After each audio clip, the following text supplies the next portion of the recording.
We were taught to sit inside the grid before we knew we had bones, to map the body as blueprint, to call instinct a glitch in the system. Skin becomes architecture early, a boundary, a border, a quiet checkpoint. Organs hum in regulated rhythm, obedient to inherited code, but somewhere between breath and pulse there is always a stutter, a refusal to behave. Society builds itself like scaffolding, cold lines, repeatable shapes, policies stacked like vertebrae. We are told, stand straight within it. Do not lean. Do not collapse. There are hands behind the curtain tightening the bolts of our reality, bankrolled voices whispering louder than truth, polished narratives fed through gilded mouths. Power moves quietly now, not with tanks alone, but with algorithms that decide which fear you swallow first. War is no longer just a place, it is a frequency. A constant broadcast. It hums beneath timelines, loops between headlines, renders grief into scrollable content. And still, someone profits from the smoke. We watch the rise of sharpened language, ideologies calcifying like plaque in the arteries of discourse. The echo chambers grow teeth. Compassion is rebranded as weakness. History is rewritten in shorter sentences, easier to chant. There is a nostalgia being sold to us, a curated past where rights were quieter, where protest was easier to ignore, where the planet burned more politely. But it feels like erosion. We were closer once, to something softer, to something possible. In the early glow of connection, we believed the world could be recoded, more equal, more open, more kind. Now even hope is monetized. Digital platforms cradle us like glass cages, transparent, performative, endless. We are both audience and exhibit, measured in engagement, rewarded for outrage. Your anger trends better than your empathy. Control no longer needs to be imposed. We curate it ourselves. We filter our dissent, package our rebellion, deliver it neatly into systems that profit from our resistance. But beneath it all, something feral persists. A break in the pattern. A crack in the structure. A protest that refuses to be aesthetic. A voice that will not be softened for sharing. A body that will not sit still inside its assigned diagram.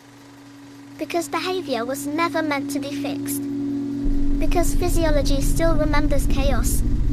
Because systems, no matter how vast, are built on something fragile.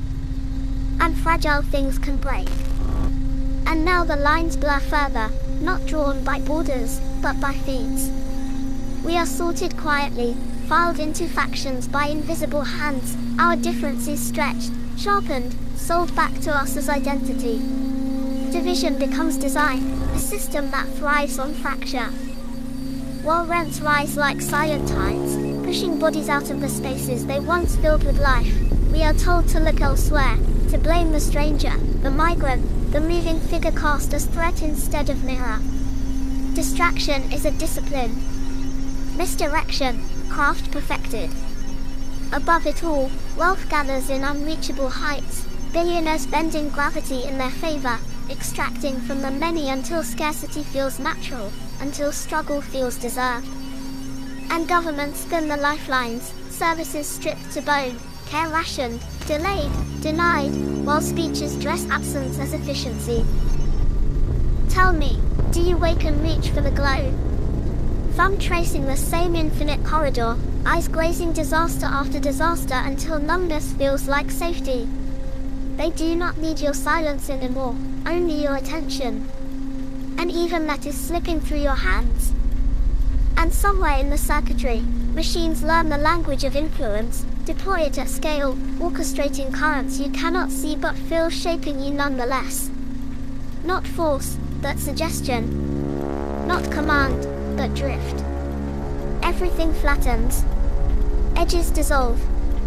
The alternative becomes the mainstream, the niche repackaged, resold, every subculture distilled into something consumable, palatable, profitable. Even rebellion arrives pre-approved. And beneath it, a darker funding stream, Voices amplified not for truth, but for friction.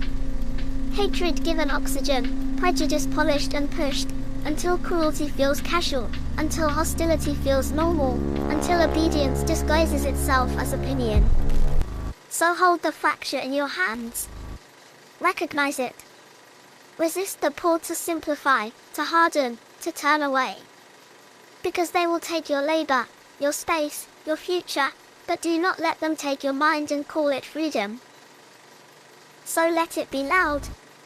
Let it be messy. Let it be unprofitable. Let it refuse translation. Let it exist beyond their frameworks, beyond their metrics, beyond their control. Let it be human, in all its unstructured, unmanageable, unacceptable form.